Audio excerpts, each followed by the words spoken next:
Hey again everyone, it's Rob Galera with Journey Fitness Center. As you know, we've teamed up with SmoothieBox, so we wanted to bring you some helpful tips for your 30-day challenge. So today what we wanted to go over is a reverse dip. So if you have a chair at your house, this is just with your body weight, and I'll show you some different variations of this to make it a little more difficult or make the exercise a little easier.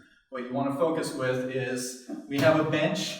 If you have a chair at home, make sure it's on either the carpet or if it's up against the wall so the chair doesn't slide out from behind you. You want to, as far as your hand placement, you want to put your hands right beside your hips.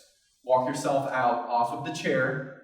Keep your body straight up. Okay, we don't want you leaning forward and we don't want your hips coming forward. Keep the body straight up, hips toward the floor, feet planted firmly on the ground.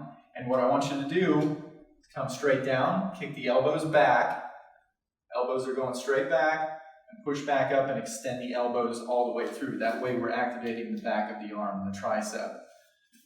If you do have shoulder issues, you don't have to go down as deep, but I want you to bend the elbows, go down as deep as comfortable, and back up and extend, squeeze the back of the arms. To make this a little more difficult, if you want a little more of a challenge, just walk your feet out a little more in front of you. That'll give you a little more of your body weight.